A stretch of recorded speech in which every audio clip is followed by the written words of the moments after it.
Everyone avoids her, but she personally invited me to her tent. The colony of Bond 3 was not the kind of place people came to for adventure, it was the kind of place people ended up a. Dusty bone dry rock orbiting a dying sun. Its main export was a mineral so unstable that the mining crews were required to sign legal waivers before stepping foot in the pits. There was no lush vegetation, no grand alien cities, no mysterious ruins, just dust storms. Questionable company in the occasional bar, fight over who got the last cup of Sithu, and yet even on a planet where people worked with highly explosive materials on a daily basis, the scariest thing in the colony wasn't the unstable. Or it was her, the alien woman Vashari, tall, silent, always watching, and worst of all completely, utterly unbothered by the fact that everyone in the colony was scared stiff of her. I had seen her around. Of course, you couldn't live on Beller often 3 and not see her. She was an anomaly, the only human who wasn't part of the colony's official trade agreements. She had arrived under circumstances that no one quite remembered, and she stayed in a tent just beyond the colony's boundaries, where the ground cracked and hummed with a low, eerie vibration. People whispered about her, said she was cursed, said that those who got too close to her either went missing or worse, came back wrong. I thought it was all superstition until she invited me, and it started in the marketplace, if you could call it that. A few scattered stalls selling everything from reconstituted protein packs to mechanical parts scavenged from old colony ships. The air smelled like overheated circuits in oil. I was picking through a bin of spare regulators when I felt it, that strange electric sensation at the back of my neck, like being watched. I turned, and there she was, Vashari, standing in the shadow of a stall, her long ears twitching slightly in the wind. She was tall, slender, with features that were almost human, but just off enough to make your brain do a double take. Her silver eyes gleamed in the dim artificial light. She nodded at me just once, then she disappeared. I don't know what possessed me, but I followed. I didn't think about it, probably because if I had, I would have turned around and gone back to my boring, predictable life of not getting cursed by mysterious alien women. Her tent was exactly where people said it was, on the outskirts, just beyond the last security outpost. The fabric was dark, shifting slightly in the wind. The entrance was open. I hesitated. Every warning, every rumor, every hush conversation in the colony bars suddenly screamed at me to turn back. Then I noticed the small piece of parchment stuck to the entrance, a single word written on it in surprisingly elegant script: "Come well." That wasn't ominous at all. Against all better judgment, I took a deep breath and stepped inside. The first thing I noticed was that it was too big inside. On the outside, the tent looked like it was barely big enough for a cot and some supplies. Inside, the space stretched impossibly, curving upward into a ceiling that shimmered like the inside of a nebula. Strange metallic vines crawled along the walls, pulsing with an eerie blue light. The second thing I noticed, Bashari was sitting cross-legged on a hovering platform, sipping tea. "You're late," she said. I blinked. "I what?"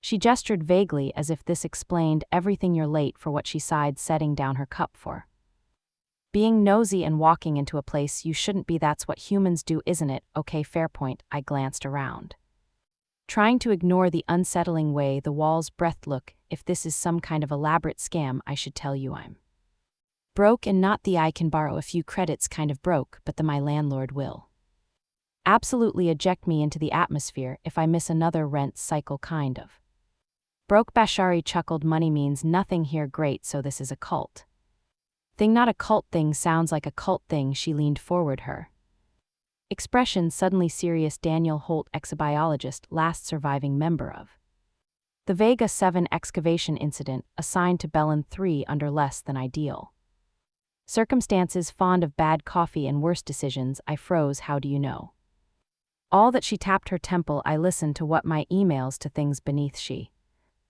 said, her voice dropping slightly to whispers that most people choose to ignore. A chill crept down my spine. "Okay," I said slowly. "That was definitely ominous." Bashari gave me a slow, unreadable smile. "Then maybe you should start listening too." And before I could react, she lifted one hand and pressed two fingers against my temple. The world fractured for a split second. I wasn't in the tent anymore. I was somewhere else, underground, surrounded by impossible shapes, geometry that shouldn't exist Angles that twisted in on themselves, the air was thick, humming alive, and then something moved, not with footsteps, not with breath, with thought, a presence vast.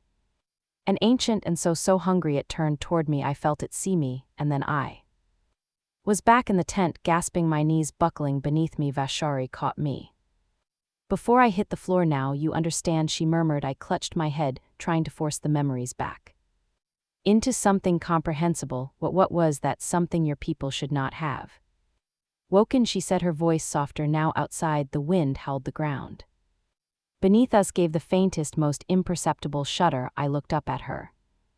My breath still ragged. Vashari, I said, what the hell have I just walked into?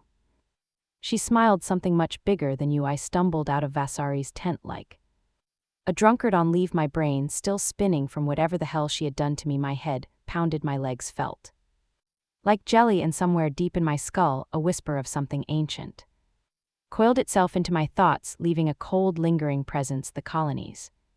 Floodlights seemed harsher than usual, the night air thin and dry burned my lungs. I stood there for a second, rubbing my temples, trying to convince myself that I had just hallucinated the entire thing. That was logical, right? Maybe I had inhaled some bad reactor fumes, maybe I had heat stroke, maybe a voice behind me interrupted my breakdown. You look like you just saw a ghost. I turned to find Briggs, the colony security officer, watching me with an expression that hovered somewhere between suspicion and mild amusement. Briggs was an ex-military type, big, broad, and perpetually unimpressed with everything. He was also the only person in the colony who seemed to have a worse attitude than me, which made us accidental drinking buddies on occasion. I wiped a hand down my face. Not a ghost.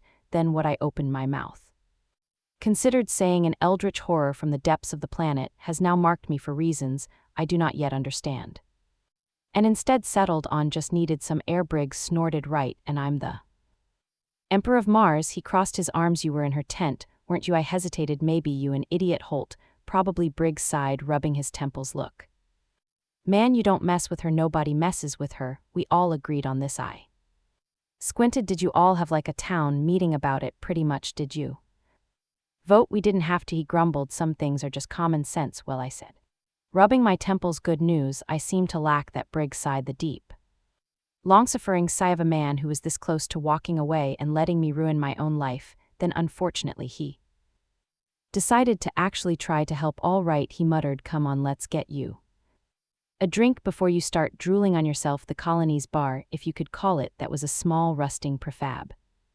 structure wedged between the power station and the communications hub. The neon sign out front blinked erratically, flickering between the dusty flask and hussy flask, which honestly just added to the charm. Inside, the air was thick with cheap alcohol and regret. A few engineers were slumped over their drinks. A couple of off-duty miners sat in the corner, playing a card game that almost certainly involved cheating. Briggs dragged me to the bar and slammed 2 metal cups down. 2 synth BRW, he grunted at the bartender. I groaned, can we not? That stuff tastes like melted boot leather. Yeah, well, you're getting one anyway. The bartender, a grizzled old colonist named Frank, poured the drinks and slid them over. You look like hell, Hall. Feel like it, too. Briggs took a sip of his synth, a brew, and grimaced. All right, talk. I hesitated, tapping the side of my cup. Do you believe the rumors about her? Briggs exhaled. I don't believe in anything, Holt, but I know that every single person who's gotten too close to her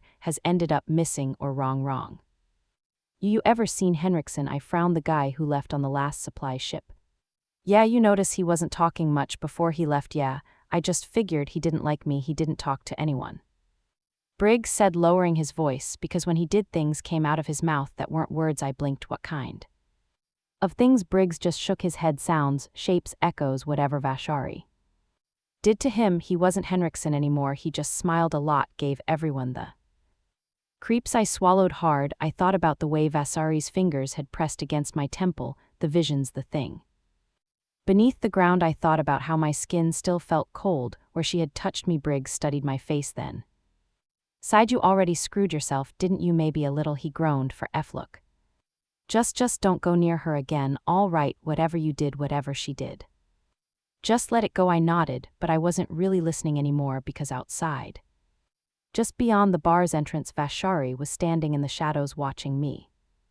And this time she smiled. I barely slept that night. Every time I closed my eyes, I saw the pit, the walls shifting, the impossible shapes twisting in on themselves. I heard the whispers, felt the weight of something vast and unknowable pressing into my skull. I woke up drenched in sweat, my head pounding. Outside, the colony was quiet. The lights flickered in the distance, casting long, distorted shadows against the rock, and then a tremor, not much, just a slight shudder beneath my feet. I held my breath. Another tremor, then silence. I sat there in the dark, heart pounding, listening. Somewhere beneath the surface, something shifted, and for the first time since coming to Bond 3, I felt genuinely afraid. The next morning, I woke up feeling like someone had rewired my brain with cheap colony-grade circuits.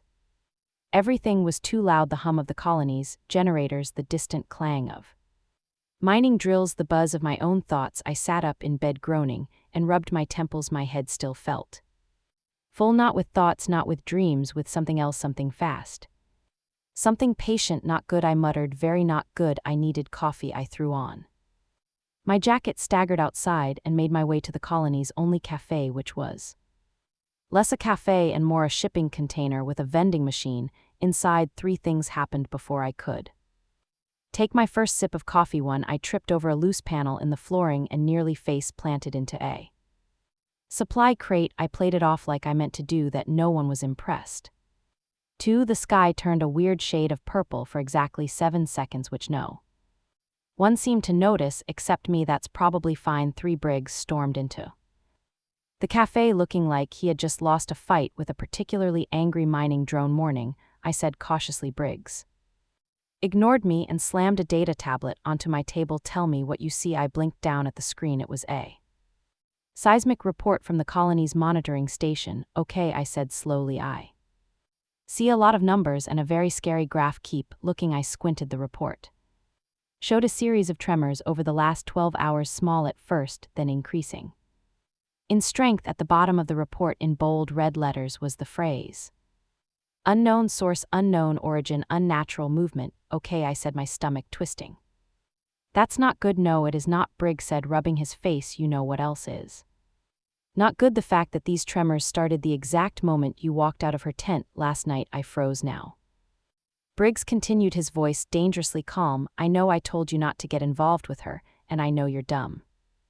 But I was really hoping you weren't that dumb. I put up my hands. Okay, first of all, rude. Second of all, technically, I didn't do anything. She just touched my head. Briggs stared at me. She touched your head? Yeah, and you let her?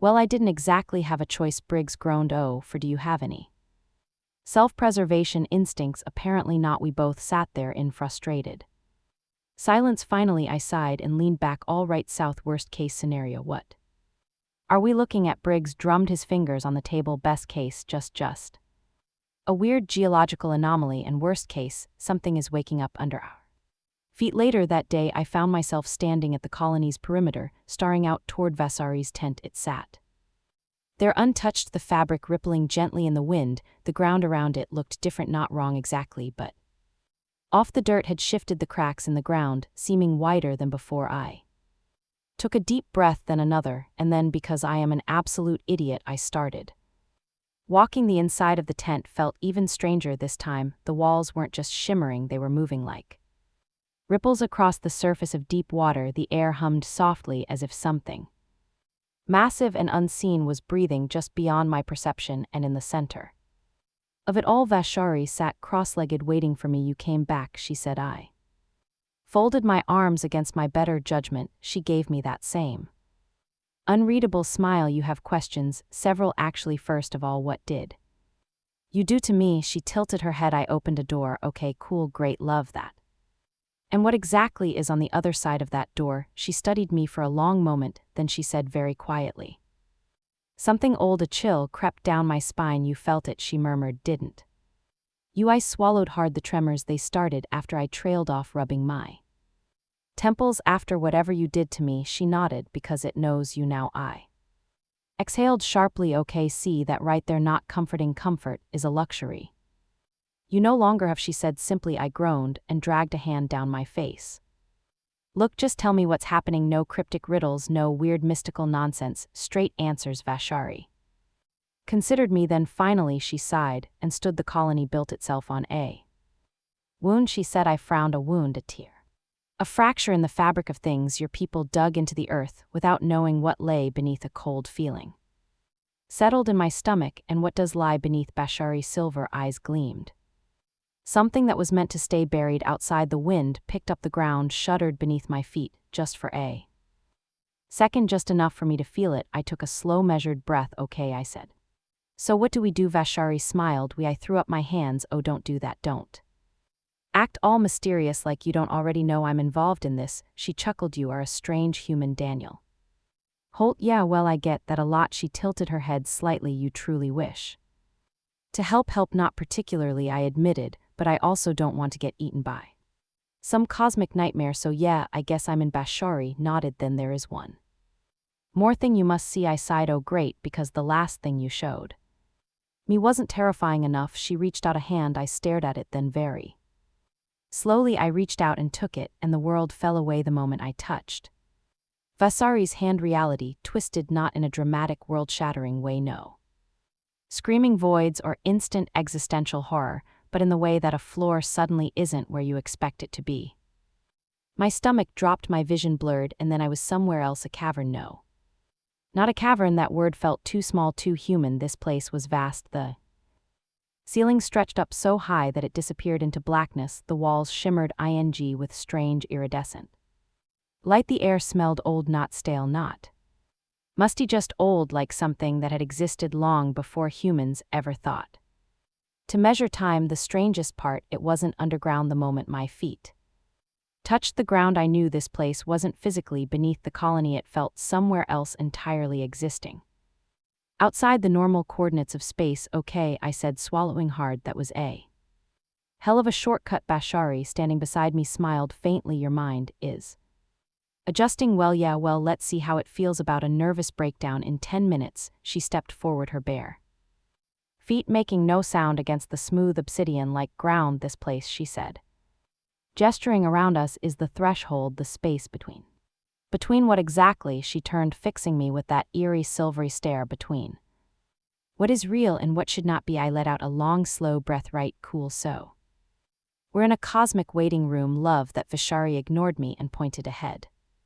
Come, I followed, mostly because I didn't like the idea of being left alone in an interdimensional abyss. As we walked, I noticed that the walls weren't solid. They moved, shapes flickered just beneath the surface, tall, impossible figures shifting in and out of view. My brain kept trying to make sense of them, but the harder I looked, the less they seemed to exist in any meaningful way. Should I be concerned about the ghosts in the walls? I asked. They are not ghosts, Bashari murmured. They are echoes, remnants of those who have touched this place before. I shivered. Great, that's way less creepy. Vashari ignored my sarcasm and led me toward the center of the space, where something massive loomed in the dark. At first I thought it was a structure, a pillar, a monolith, something ancient and crumbling, but as we got closer I realized it was alive, or at least it had been. The thing in front of us was huge. It's formed somewhere between organic and mechanical. Its surface pulsed faintly, veins of dark, sluggish energy moving through its semi-translucent body, and at its center, a hole, not a crack, not a wound, a hole in reality itself, perfectly circular, pulsing with nothingness. I stopped in my tracks. Okay, that's the most horrifying thing I've ever seen. Bashari exhaled softly, her expression unreadable. This is the wound. I ran a hand through my hair. You said that before. Care to elaborate? She turned to me, tilting her head. You do not feel it? I hesitated, then reluctantly I reached out, and the moment my fingers brushed the air near the hole, my mind shattered.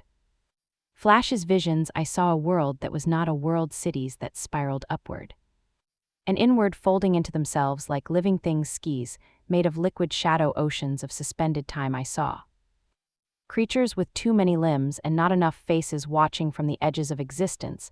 I saw something waking up.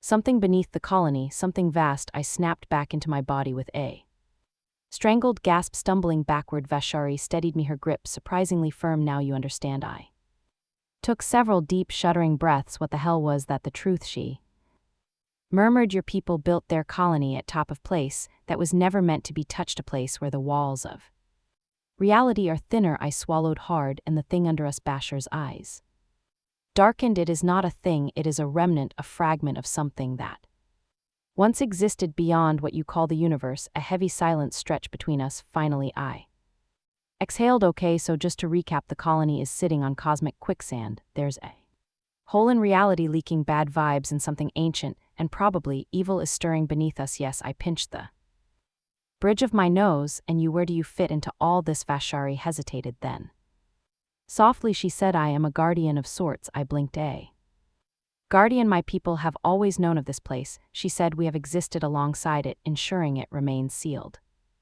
But your kind, she sighed, shaking her head, your kind does not listen. I sigh. Yeah, we're good at ignoring warnings. She studied me for a long moment. But you hear it, feel it. I hesitated. The truth was, she wasn't wrong. Even now I could feel something in the back of my mind, a distant alien presence curling around my thoughts like creeping vines. So I said slowly, what now? Fisher silver eyes gleamed. Now we seal the wound back in the colony. The ground trembled, not a small tremor, not just a minor shake, the kind of tremor that made people run. The comms tower flickered, the mining drills went silent, and then for the first time since humans had set foot on this planet, something knocked from beneath the surface. The knock came again, not a noise, not a vibration, a knock like something alive was testing the walls of its cage. I stood frozen in the colony's main corridor, my coffee cup trembling in my hands. Yes, I still had coffee priorities. Around me the colony was reacting. Warning lights flickered, red seismic alarms blared, and the comms were full of panicked voices. This is bad, I muttered. Briggs stormed past, barking orders into his wrist communicator. Evacuate all non-essential personnel. I want damage reports now. I took a sip of coffee and winced. Okay, I know we're in a crisis, but this is somehow worse than the apocalypse. Briggs paused just long enough to glare at me. Are you seriously critiquing your coffee right now? I raised the cup. Tastes like battery acid. In regret, Briggs groaned and kept moving. You're the worst. Probably. Another knock. This time the entire floor rippled like something was breathing beneath us. I swallowed hard. So anyone else feeling extremely concerned about the thing knocking on our basement door? Briggs shot me a look. Daniel, we are all very concerned, just checking. Then over the colony-wide comms a voice crackled too. Life attention, all personnel, unknown seismic activity detected, remain in designated safety zones until further notice. I exhaled sharply. Well, that's not comforting. Briggs looked around. Where's the alien? She has a name. Briggs, I said.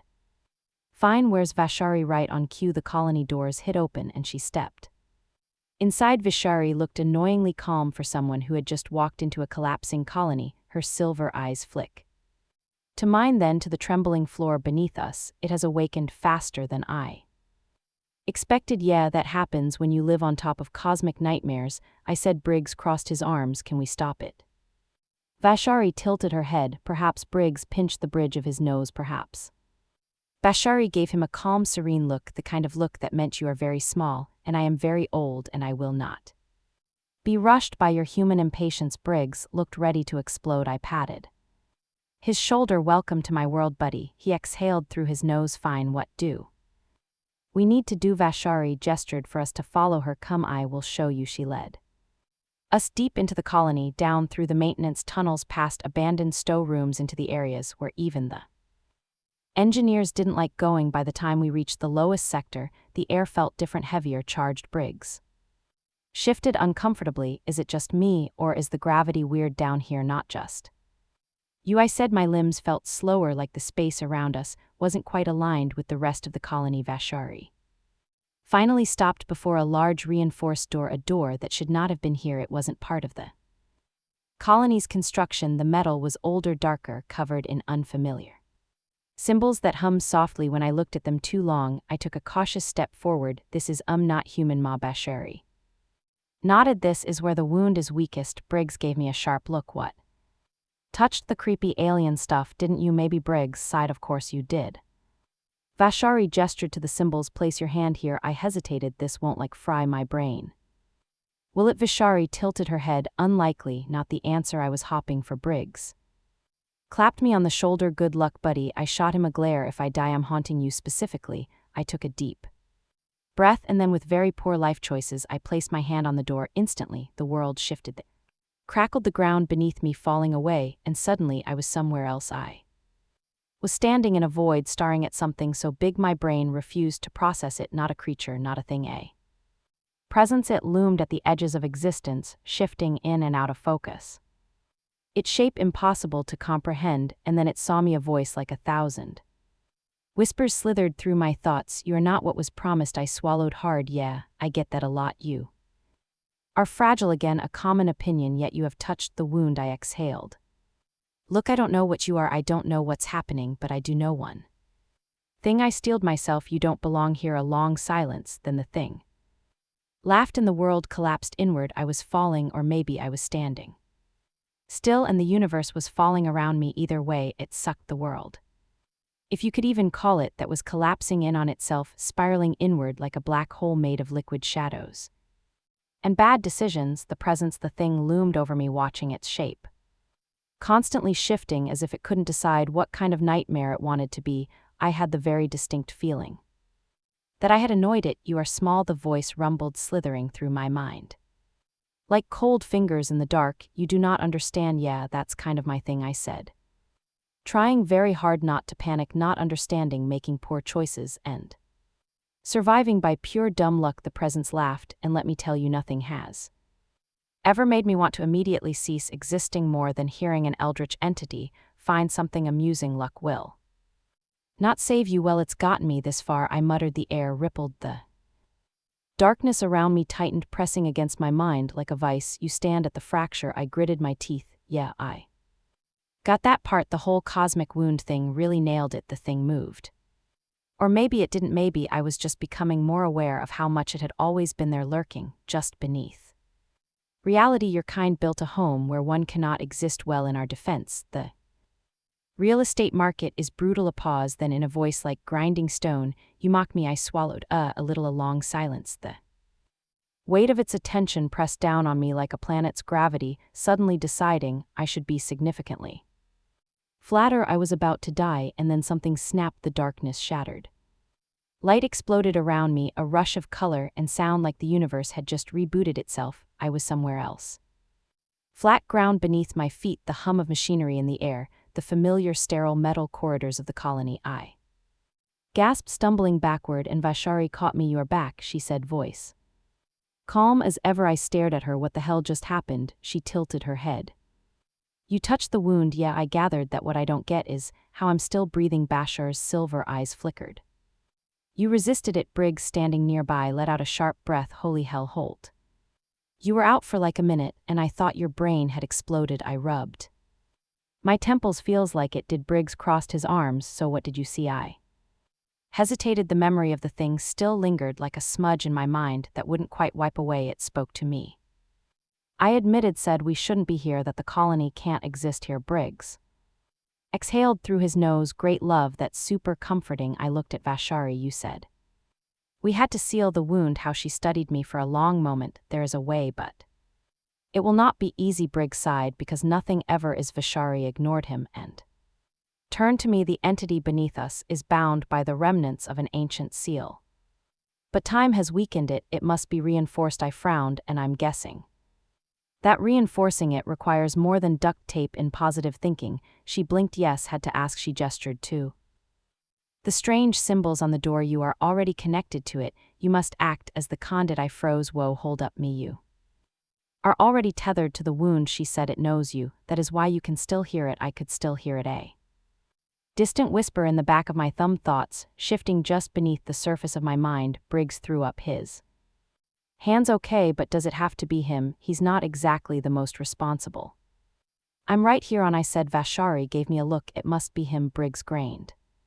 "Fantastic, we're all going to die." "Wow, thanks for the confidence boost." I muttered. Vashari turned back to me. "You must focus. The wound is open. The entity stirs. If we do not act soon, it will boom." The colony lurched, alarms blaring, metal groaning under stress. "Yeah, okay," I said quickly. "Let's fix this now." Vashari moved fast, pressing my palm against the glowing symbols. The moment I made contact, a shock wave rippled through me. The world split. I was standing in two places at once, the colony and the void. The presence was closer, now, watching, waiting. It whispered in my mind, "Tendrils Of thought curling around my AR on you cannot stop what has begun, I gritted my teeth. Watch me, the symbols beneath my hand flared, ancient energy surging. Through me the wound pushed back, the presence resisted. Vasari's voice echoed. Hold on, do not let it pull you, and the entity's whispers grew sharper. You are nothing, you cannot change what you do not understand. I pushed harder. Light cracked through the darkness, the wound shrank, collapsing in on itself. And then a final roar of rage, the presence recoiled, retreating into the abyss. The wound sealed shut, the world snapped back into place, and I collapsed. When I came to, my first thought was, well, I'm not dead. My second thought was, everything hurts. My brain felt like it had been used as a punching bag by a very large, very angry gorilla. My limbs were sluggish, my chest ached, and my mouth tasted like static, but I was alive. That was the important part. I blinked up at the flickering ceiling lights of the colony's medbay. A familiar figure sat beside my bed, silver, eyes calm, long ears twitching slightly as she observed me. Vashari, you survived, she said. I groaned. Surprised a little, I tried to sit up, but my entire soul protested. How long was I out? 2 days. I winced. That bad, huh? She tilted her head. Your body required extensive repair, your mind even more so. That sounded ominous. Before I could ask what she meant, the door hissed open and Briggs walked in. He looked tired, a little scruffier than usual, but otherwise his normal exasperated self look, who finally decided to rejoin the land of the living, he said, crossing his arms. I gave him a weak thumbs up. I aimed to please. Briggs sighed. All right, give it to me straight. Do you still have a brain, or did the cosmic horror completely fry it? Jury's still out, I muttered. Vashari looked at me carefully. You touch something most cannot comprehend, it will leave echoes. That sounded even more ominous. Briggs frowned. Echoes, what does that mean? Vashari didn't answer immediately. Instead, she reached into her belt and pulled out a small polished metal disc. She tapped it lightly, and a holographic projection flared to life above it. I saw myself unconscious, still in my colony uniform, but surrounded by something. A faint glowing outline pulsed around me. It was barely visible, shifting like an after place to be standing. Then the door moved. It didn't open. It breathed a long, slow exhale, the metal shifting like something inside it was alive. I took a very dignified step backward. Okay, fine. I almost tripped. Yeah, nope, I said. That's a no from me. Briggs turned to Vashari. All right, genius, how do we stop this? Vashari traced a hand along the strange symbols. Image of something that shouldn't exist. Briggs took a step back. Is he supposed to be glowing? No, Vashari said simply. Fantastic, just what I needed. Post-traumatic eldritch radiation. I rubbed my temples. Okay, what does that mean? Vashari studied the projection. You carry a fragment of what you fought. I tensed. Define fragment. She met my eyes. It marked you. Briggs let out a very concerned noise. Oh, that's just great. Now he's got an eldritch curse. Should we quarantine him, throw him into space? I vote for space. Rude, I muttered. Vashari ignored him. It is not a curse, it is a connection. Briggs waved a hand. I don't care what you call it. If it turns him into a flesh-consuming horror, I'm shooting him. Good to know where we stand. Buddy, Briggs sighed. So what now? Is this thing going to haunt him forever? Vashari hesitated. Number over time, the connection will fade, but for now he is still linked. Briggs frowned. Linked? How? I swallowed. I can still hear it. Briggs visibly recoiled. Oh hell no, it's not like it's whispering evil plans in my ear. I said, it's more like background noise, a faint hum like a song you can't quite get out of your head. Vashari nodded. It is aware of you, but it no longer sees you as a threat. I wasn't sure if that was comforting or horrifying. Briggs shook his head. You are officially the weirdest human I know, and that's saying something. I grinned weakly. You do care? Briggs muttered something about how I was insufferable and left the room. A few days later, I was cleared to leave the medbay. The colony was different. The people still stared at Vashar whenever she passed, but it wasn't with fear anymore. It was something closer to curiosity. She had saved them, we had saved them, and for the first time they acknowledged it. I saw it in the way they greeted her now, the way some even nodded in respect, instead of avoiding. Her gaze progressed one step at a time. On the last night before the colony resumed full operations, I found myself sitting outside Bashar's tent, looking up at the alien sky. She sat beside me, silent for a long moment before speaking. You have Changed, she said. I chuckled. Yeah, well, almost getting eaten by an interdimensional horror does that to A.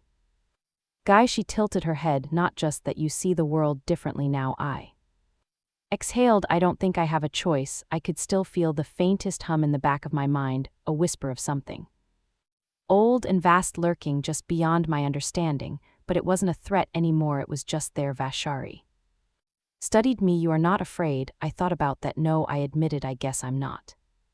Not anymore, because I had faced something impossible and survived, because I had stood at the edge of the unknown and hadn't fallen, because somehow in some strange cosmic way I belonged here. Now Bashar's lips curved slightly, a rare, almost smile. You will make a terrible elder one day, she said. I snorted. Gee, thanks. She stood, her long ears twitching. Come, we have much work to do. I looked up at the endless stars, at the vast unknown waiting beyond this little colony on the edge of existence, and for the first time I was ready.